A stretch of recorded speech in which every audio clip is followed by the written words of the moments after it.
Hey, this is Coach Randy. As we close out 2018 and welcome in the new year, I thought it would be a good time to look back and mark the year that was. So now I present to you a countdown of my top 10 best things that happened on Prodigy Bowlers Tour in 2018. There was no vote. You may have had your favorite moments, and I'd love for you to put them into a comment below. But here's my top 10. Starting with number 10, the first Prodigy satellite event, live on tape from Phoenix. Discussions began with the good people at Bowlmore AMF back before they changed their name to Bolero Corporation. In 2017, we talked about spreading Prodigy to several of their bowling centers across the country. I've long wanted to grow Prodigy, and this seemed like a great idea to me. Eventually, our talks led us to working with the management at AMF Peoria Lanes in Peoria, Arizona, just outside Phoenix, where they have one of their biggest and most successful youth bowling programs. So, after one or two false starts, in late May, they finally recorded the very first satellite event on Prodigy Bowlers Tour. They didn't quite get the camera in the right position for us to actually see the kids bowl, and the camera they used didn't really capture the quality we're used to seeing on Prodigy. But hey, the idea of taking Prodigy Bowlers Tour around the country every now and then and showing off the talents of more awesome junior bowlers is one I definitely think has potential, and I hope we're able to build on this first one. Number 9, second chances. One of my favorite formats on Prodigy Bowlers Tour has always been the single ball elimination. We've tried numerous different variations on this theme, including the double ball elimination, where the player who gets the low pinfall in the frame drops into a two-man bracket, and those two bowl off to determine which one gets eliminated. But the thing about this format that makes it tough to do sometimes is that a player could conceivably travel from across town, or even farther than that, throw one ball, and either be eliminated or find themselves in the elimination bracket. And I've never liked the idea of putting our guests in that kind of position. But back in early May, we implemented a new twist on the concept by adding 2 redemption frames. In these frames of the competition, the players who had been eliminated get a chance to win their way back into the competition by getting the high pinfall in the frame.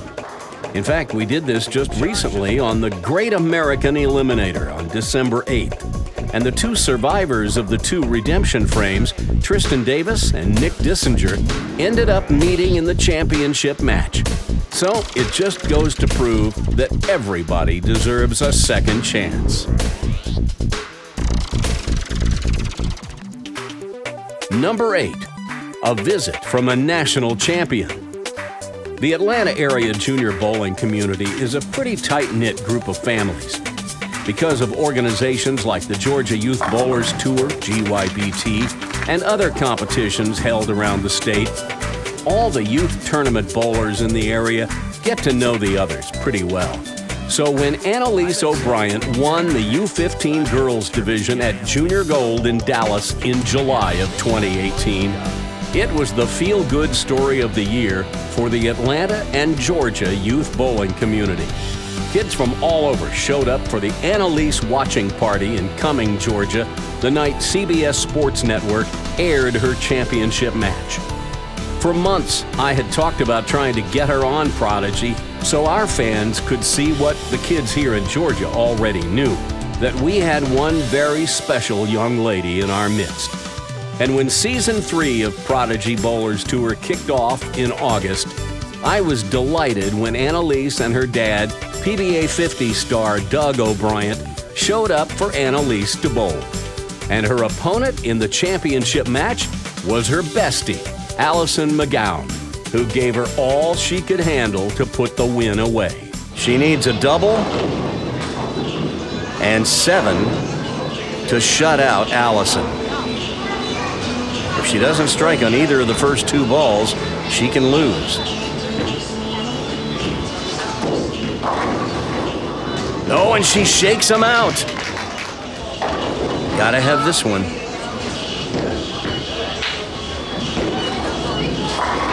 Oh, she stuffed it! And now she knows she needs 7 pins to put this one away and put her name on the coveted trophy pin in her first attempt on Prodigy Bowlers Tour. That's how champions do it right there. Number 7, Nick's domination.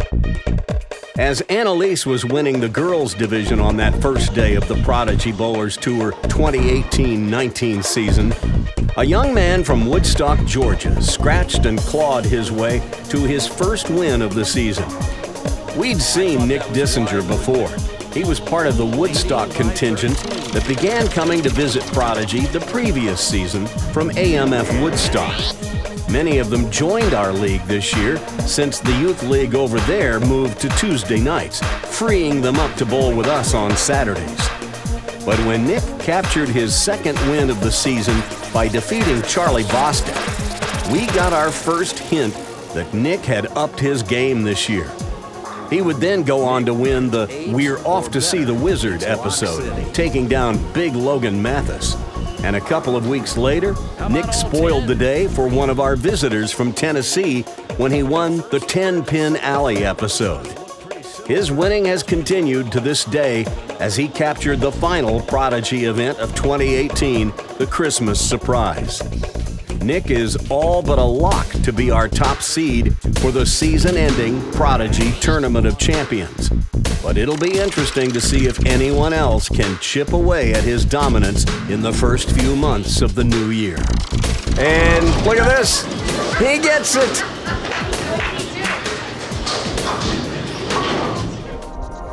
Number 6 on our countdown. Christian overcomes his gutter balls. 1 year ago, when we did our top 10 best things of 2017, Christian Manel nailed down the number 6 position then, too, with all his gutter balls and mistakes. But this year, he makes the list for what I'm sure he would agree is a much better reason. He is glad to have that in his past. That was 2017. This is his first ball of a brand new year, a fresh start, a fresh slate. And the same old Christian. While he still treats us to the occasional gutter ball in qualifying and even occasionally on the show, hello, Earth to Christian. It was back in March at the Sunset Strip Open when Christian had his fill of it. It was the semifinal match against his good friend Logan Fossum. Christian got up in the 3rd frame and tossed it in the gutter. But he quickly regrouped and converted the spare. But then Logan got up and threw a double.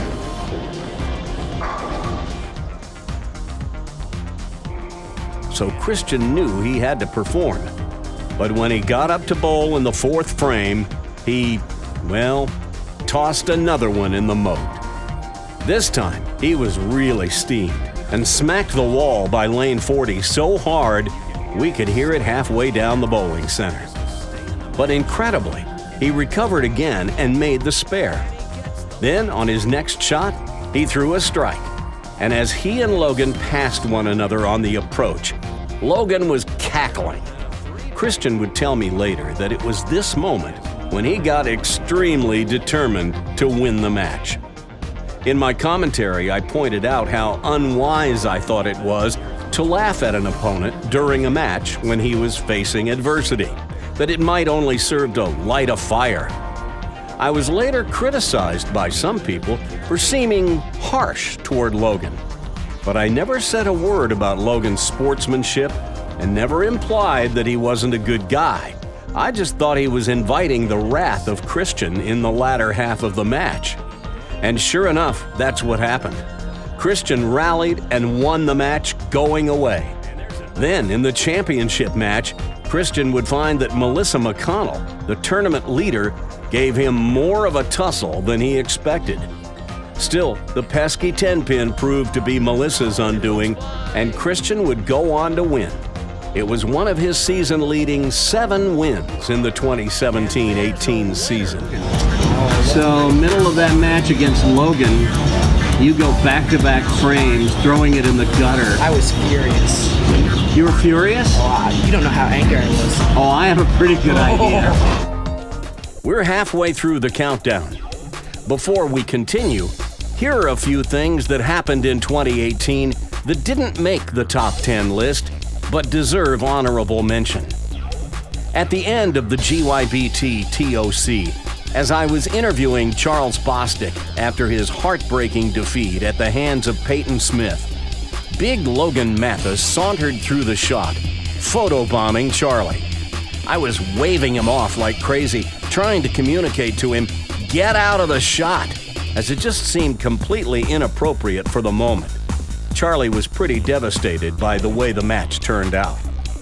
Then, Logan photobombed my interview with the winner. And it began a hilarious meme that carried on for another week or two as Big Logan photobombed everything. We had lots of fun with this. I even created a bunch of Big Logan photobombs everything photos. He wasn't aware of it at the time, but it even continued the next month in Dallas during one of the USBC's online live streams when Big Logan walked through the shot and didn't even know it. And then Big Logan and Christian came over and helped me move in August, and Big was the subject of a couple of funny videos. So he not only photobombed everything, but he was everywhere. Is this entertaining?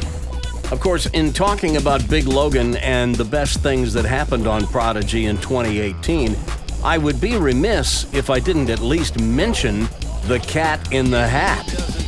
It was one of the funniest moments on Prodigy all year.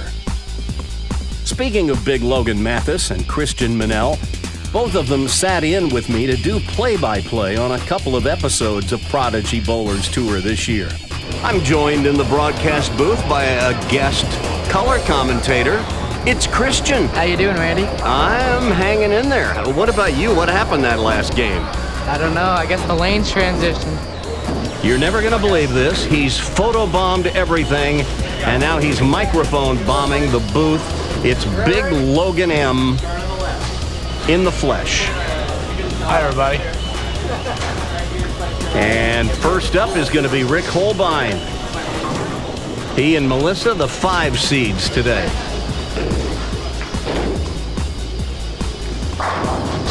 And that's about as good as you can do it right there, slapping out the 10-pin. I've done that many times. They were both anxious to take part, and each one found out the hard way that in broadcasting, when you're working with a professional who is trained to keep talking to fill the space, if they want to get a word in edgewise, they need to just butt in. Hopefully in 2019, we'll have a few more of the kids sit in when I do the play-by-play. And one other thing that happened on Prodigy Bowlers Tour in 2018 that deserves a mention was the arrival of our camera platform that elevated our perspective from up above the players' heads looking down onto the lanes. During the fall of 2017, we launched a GoFundMe campaign that raised over $2,000 from our awesome viewers that paid for the video camera we now use to record the show each week. And the campaign also funded the purchase of the platform that enables us to get the awesome camera angle we shoot from above and behind the players. Honestly, if we were much higher, we'd be bumping up against the ceiling fans at Brunswick Zone Roswell. This new perspective, which made its debut at the Real Life Strike or No Strike at AMF Woodstock back in February, gives Prodigy a professional look that has made a huge difference. We owe a debt of gratitude to our viewers for funding the purchase. Those were definitely a few things worth mentioning, but they didn't quite crack my top 10 list of best things that happened on Prodigy Bowlers Tour in 2018. So let's get back to the countdown. Number 5. a double helping of double headers.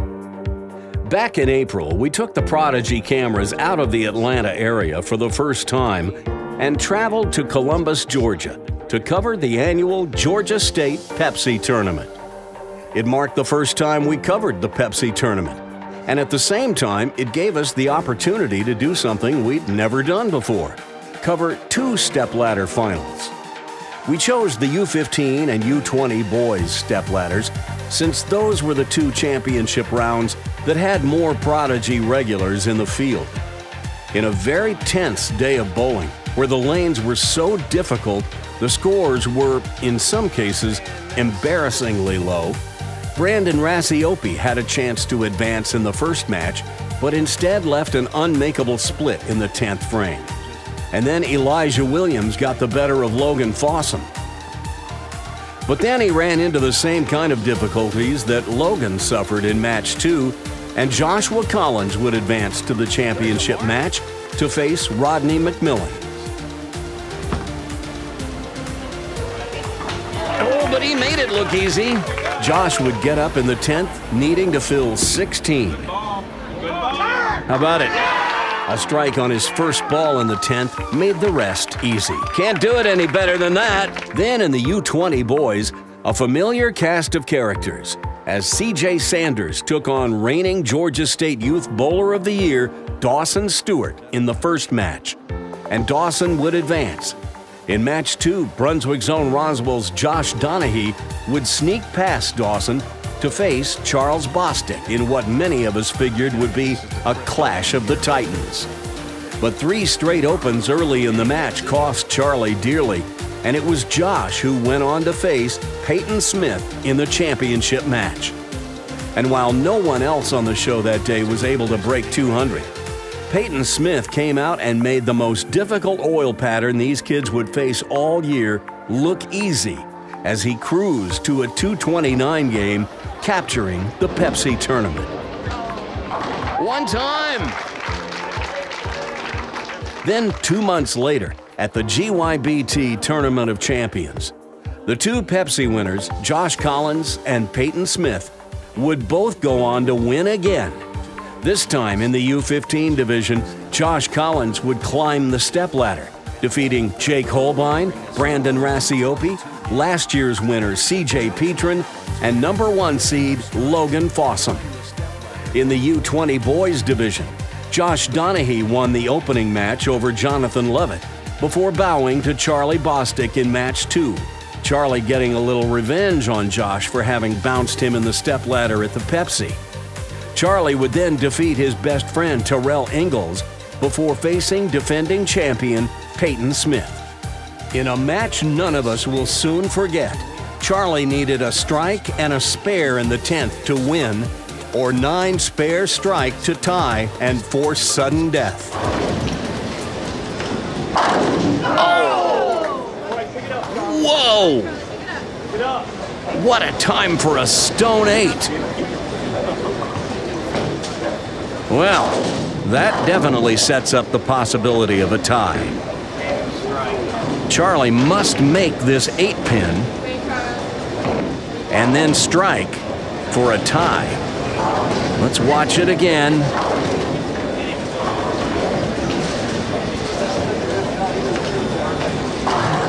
Oh man, you can't throw it any better than that. Watch his reaction.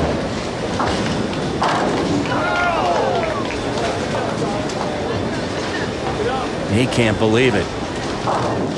And now, to make matters worse, there's been a scoring malfunction. The scoring gave him a strike. Even the pin setter thought that was a strike.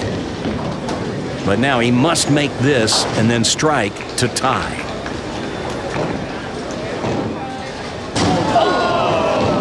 You're kidding. It was a shocking ending. But in bowling, you take them however you can get them. And Peyton Smith did what he's been doing throughout his junior bowling career, coming out the winner.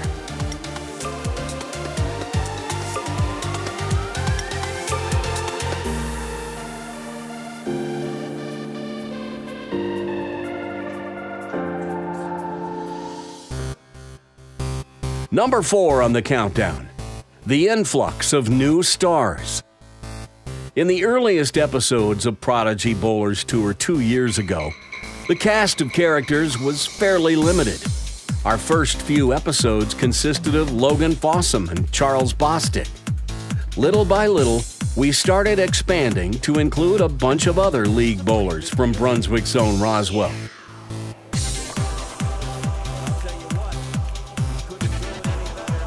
And a little later in that first season, we began hosting visitors who came to bowl on the show from other bowling centers. It's a little high, 4-pin! In 2018, some of our regulars from seasons past decided, for a variety of reasons, not to stay after league to bowl Prodigy with us. Charlie travels out of state a lot of the time to bowl in scholarship tournaments. And Logan Fossum has decided to spend more time practicing and less time bowling in our faux tournaments. These two players were the show's biggest stars in the early going, and Prodigy's DNA has Logan and Charlie written all over it. But Prodigy Bowlers Tour has never been about any one or two players. As the slogan goes, Prodigy Bowlers Tour has always been a celebration of junior bowling and a way to elevate junior bowlers. So in 2018, I was delighted when a whole new crop of young bowlers emerged to become the stars of the show. I've always had a special place in my heart for the young ones, so I was thrilled when Spiro Schenk came to bowl with us this past spring, and then joined our league this fall.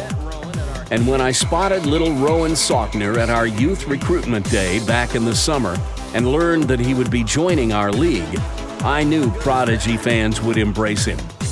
These guys, along with Hunter Moffitt and a couple of other young kids we have in our league who have made occasional appearances on the show, will be the stars of the future. But we've also seen a number of bigger kids step up and show off their awesome skills. Players like Gilbert Kang, who began coming to bowl Prodigy from Brunswick's own Lilburn last winter and really asserted himself on the show last spring.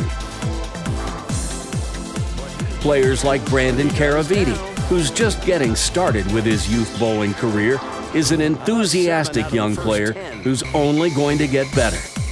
And while these three kids I'm about to mention made their debuts on Prodigy back in 2017, the emergence of players like Nick Dissinger, Tristan Davis, and Anthony Smiga gives us reason to believe that there will be strikes aplenty in the months to come.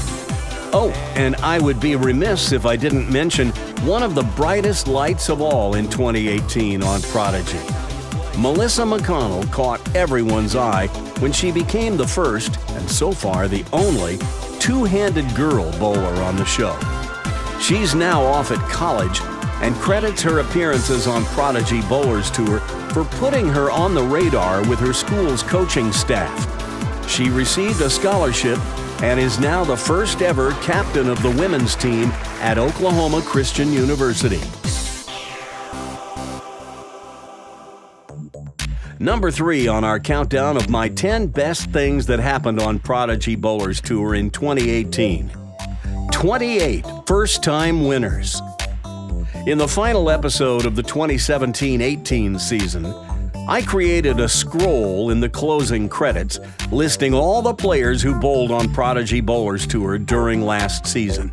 There were a lot, over 100 players.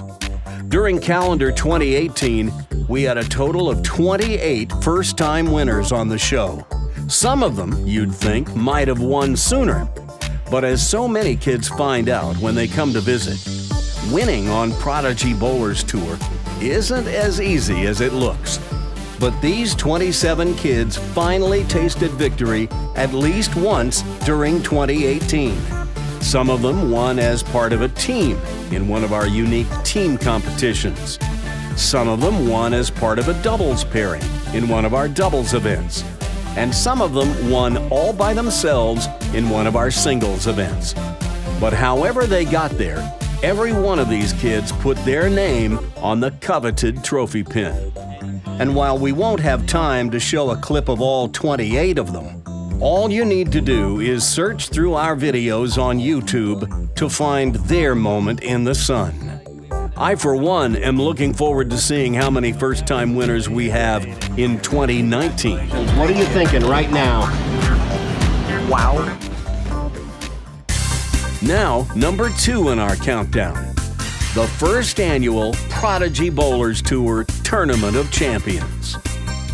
There are more reasons than I can count why this event ranks so high on my top 10 best things that happened on Prodigy Bowlers Tour in 2018. For starters, you could argue that it was our first ever major championship. Oh, I know the Pepsi and the GYBT TOC may be more important championships in the overall scheme of things, but for tournaments that are homegrown and originated under the Prodigy banner, our first ever TOC has to rank at the top of the list. I wanted a truly spectacular format to showcase this unique event, so we invited all 36 champions who were crowned during the 2017-18 season, and 16 of them came to bowl. Players were seated into one long stepladder, or as I called it, the mother of all stepladders, with the one-time winners seated at the bottom, the two-time winners above them, and so on. And within each group, they were seeded based on a 3-game qualifier where they threw out their high game and their low game. The one-time winners bowled micro matches consisting of just one ball. How about all 10? So Tony moves on to face Anthony. Then, when the stepladder reached the two-time winners, they bowled mini matches consisting of a 9th and 10th frame. That'll do. And when we climbed the ladder to the 3-time winners, each match was a full 10-frame affair until we got to the championship match. And he finds a way again. The championship match was a 2-game playoff. And to win, you had to win both games. If the two players split, then they went to a 9th and 10th frame roll-off, and if they were still tied after that, then they'd revert to a single ball roll-off until the tie was broken. It was a fascinating study as all the players struggled mightily on the hardest pattern we put out for them all year. Red Square, a 40-foot flat oil pattern, 1-to-1 ratio all the way across the lane. By the time we got to the championship match, the lanes were so totally chewed up that it was all the players could do just to get a spare. What is this? Another reason I liked this show so much is that it marked the first time on Prodigy Bowlers Tour that we used 2 cameras to cover the bowlers. In the championship match, we placed a second camera on the catwalk in front of the players to get their faces in the shot while they were bowling. This gave the championship match a totally different look than the ones you're used to seeing from our usual Prodigy camera angle from behind the players. And this fortuitous decision to shoot the match from 2 angles proved especially wise when the unique format we used in the championship match produced a remarkable finish. Peyton Smith had won the first game in the match, so Christian Manel had to win the second game to force a roll-off. Watch how close he got. Oh man, that was close. Christian needed a double in the 10th to force Peyton to double in hopes of forcing a roll-off. Oh no! Oh, gracious me. Oh, and he makes a great attempt at it. But the 4 remains, and so he opens in the 10th. Peyton just needs to fill 17 pins in the 10th frame, and he will win the coveted trophy pin. He was sure he'd handed the title to Peyton, and our front camera captured him taking his shoes off in disgust, certain of his fate. He's putting his sneakers back on. Christian. Peyton has 4 open frames this game. Nothing is a certainty. Peyton needs to mark, and he can put an end to this. But he leaves the washout. Here's how you make it. Knowing Peyton, he'll play this down the left side of the lane, throw it pretty straight. And we'll watch him from behind and from in front while we keep an eye on Christian. He's already put his shoes on to head home. Oh no! Not so fast, Christian. Peyton has just handed him game 2 to even the match at 1 game apiece. The two players would move to the 2-frame roll-off to decide the winner. Christian led off with a spare, so Peyton got up and bowled his 9th and 10th frames with a chance to close out the match. That's when he went totally old school and dispensed with any attempt to hook the ball on the right lane, opting instead to throw the frozen rope, or as I like to call it, the rocket to the pocket. He would leave a relatively easy spare, the 5-9. Well, easy on most days. But he chops the 5 off the 9. Peyton would finish with a strike and a spare in the 10th for 29. Peyton's spare forces Christian's hand. He must mark and get any kind of reasonable count.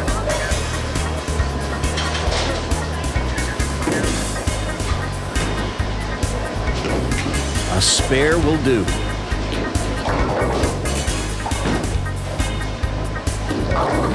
Oh no! The 2-8-10. As he slams the seat, throws down his rosin bag. I don't blame you, Christian. I'd be upset too. He's just gonna throw this as hard as he can. And it's over.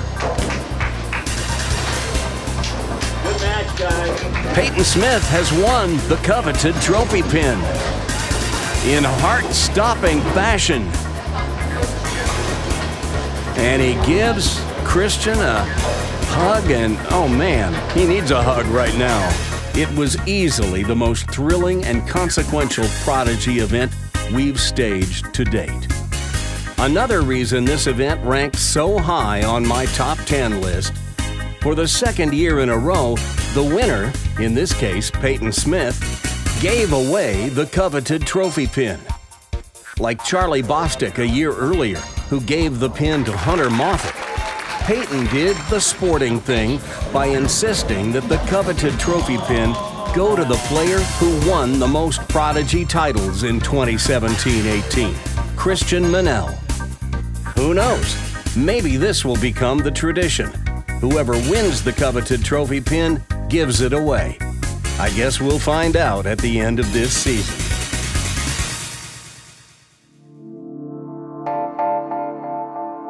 We've got one more item, and it too sprung out of our Prodigy TOC Bowlcast, as well as the show that followed the next week, our final show of the 2017-18 season. So now I give you the #1 item on our countdown of Coach Randy's top 10 best things that happened on Prodigy Bowlers Tour in 2018. The appearances of Jason Belmonte and Parker Bone III on Prodigy Bowlers Tour. As the final 2 episodes were fast approaching, I began dreaming up ways to spice up the show and give it a little something extra to make it special. I have a friend who I knew had contact information for some of the PBA's top players, so I asked him for a few email addresses. He said, "I don't know if these are still good, but you can try them." So I wrote a lengthy email to Jason Belmonte and Parker Bone III. I knew that Belmo was very media savvy and was especially good with social media. And Parker is very involved in his son's junior bowling, so I knew he might be favorably predisposed toward lending his presence to a project like ours. What I didn't know at the time was that Charlie Bostic is friends with Parker's boys. Well, I sent this email requesting that they record a short selfie video with their cell phone that I could use to open the show. Frankly, I didn't give it much more thought after I hit send. I figured these guys were probably busy, they travel a lot, and I might not hear from them for a while, if I ever heard from them at all.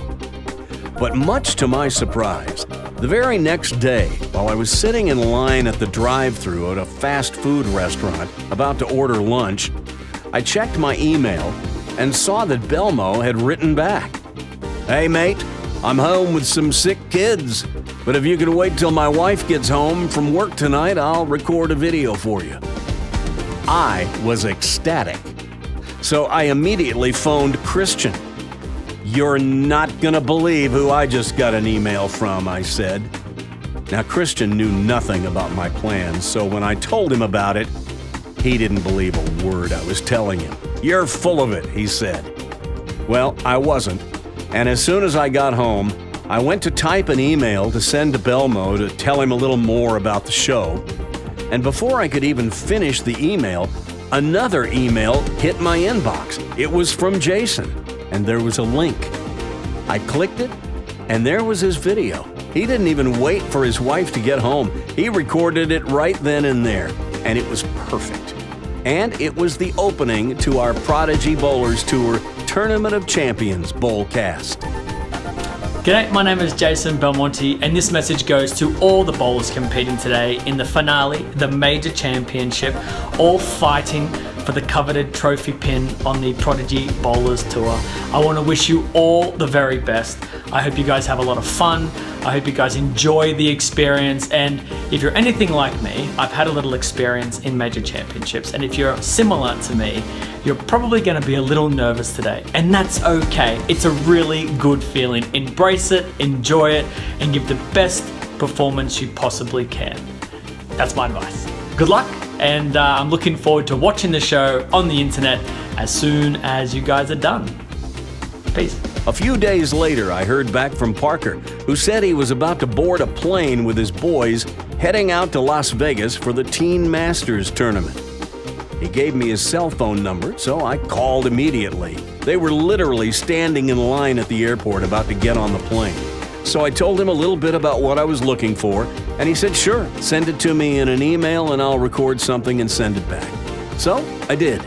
And a few days later, he sent me multiple takes of a totally ad-libbed message that I pieced together for the opening of our season-ending Adult Youth Scotch Doubles 9-Pin No-Tap show, which I consider something of a Parents' Appreciation Day to wrap up our season. And who better to speak on behalf of parents' involvement with their kids' junior bowling than one of the most active parents in their kids' junior bowling, Parker Bone. Hi, I'm Parker Bone III, a member of the PBA and USBC Hall of Fame. You know the mission of the Prodigy Bowlers Tour is to celebrate junior bowling and elevate junior bowlers.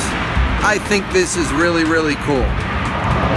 As a proud parent of a couple of junior bowlers who bowl everything they can, not only locally, but around the country, it really gives me great pleasure to celebrate with them and enjoy the ups that they can have out on the lanes. But the most important thing is that we always practice everything that we preach and use those tools each and every day we get out on the lanes. Traveling like we are here at one of the biggest tournaments for junior bowling around the country, this week the Teen Masters is going on in Las Vegas at South Point. My two sons are out here competing in the event.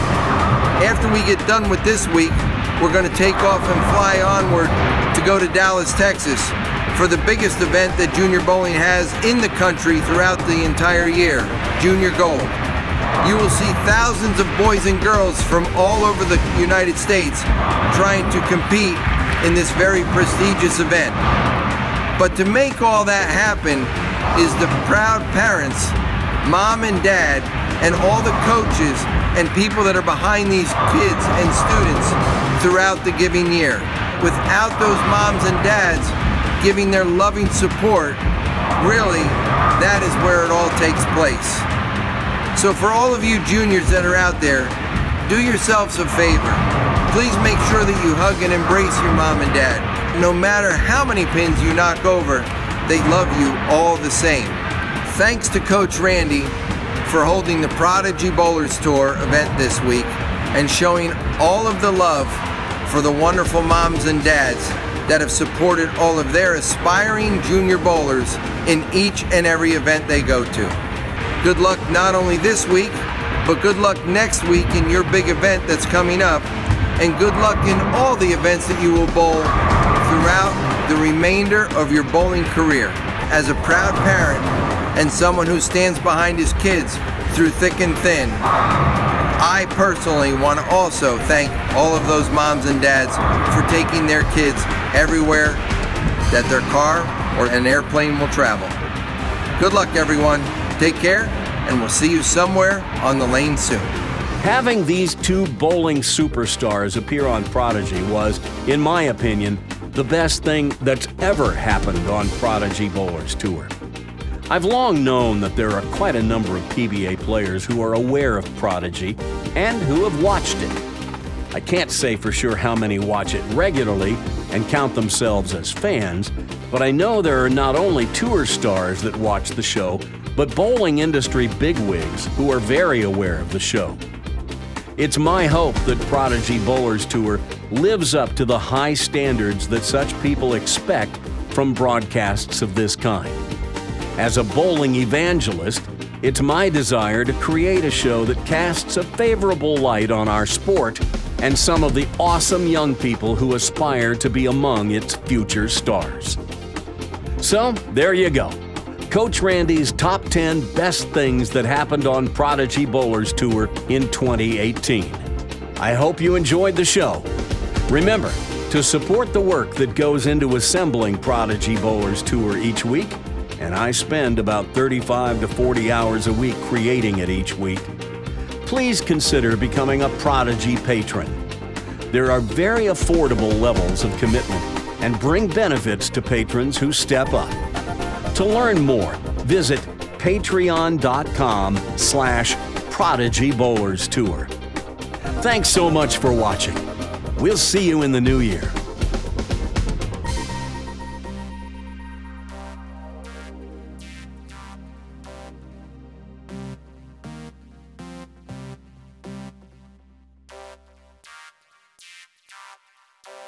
Thank you.